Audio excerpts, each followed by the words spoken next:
This channel is brought to you by Akaasha, me, and it will be featuring a lot of topics including tips and tricks on how to draw, methods on how to use different art mediums. I am a self-taught artist, meaning I am 100% self-learned, but don't worry, I'm still reliable. I did my research.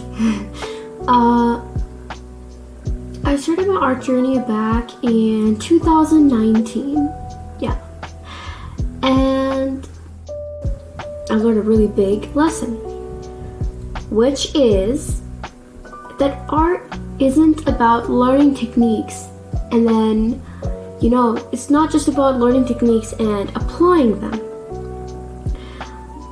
Art is about finding your own creative potential. And then when you're inspired, you use your environment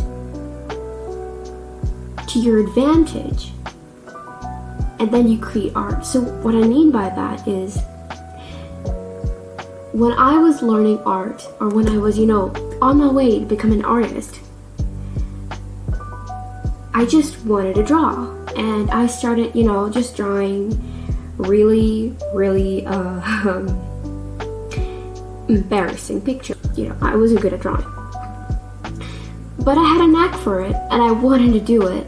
And when I realized that my drawings did not at all look at those you see on thumbnails on YouTube, I realized that maybe I really should put some effort into this. But the way I was able to do that was to watch a bunch of videos, watch how they do it without any major instructions. And then it would just flow into me and I would, do it. But for new artists out there, I thought, hey, I've experienced it. How about I try something new? So my channel will be featuring, you could say, mini courses. So I'll be going through, first course will be, basic shapes, and how to determine basic shapes from different objects or faces.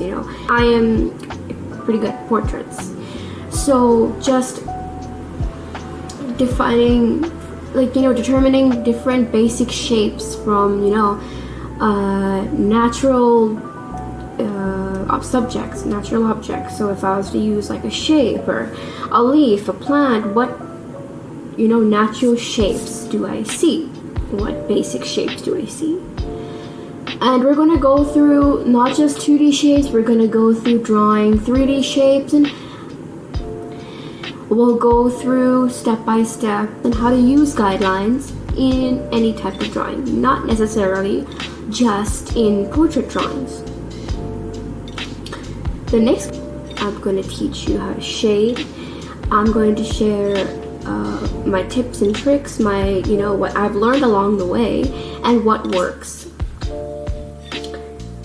The list goes on and on. I'll be covering colors, I'll be covering pencil crayons, and I'm going to keep learning as you keep learning as well. We'll be learning at the same time. When you want to, when you feel the inspiration to, because that's what creates a good artist. When you can sit down quietly with no rush in your mind and just either observe from, an outward object or create something totally new from within yourself. Mostly when I draw my portraits, I usually don't use reference. I use a lot of imagination. And I've been doing that for about 2 years now. What is there in your subconscious? What do you want to let go of? What do you want to see? What can you learn from your own self? And I think that's how, you can grow, as a human being using art. I hope these next coming lessons will be informative to you all, especially those beginner artists, because I know starting is like that hard, but once you get into the role, you got it, right? Like, subscribe, and click the notification button because you don't want to miss any new episodes. Thanks for watching. I'm Akaasha, and I'll see you in the next video. Bye.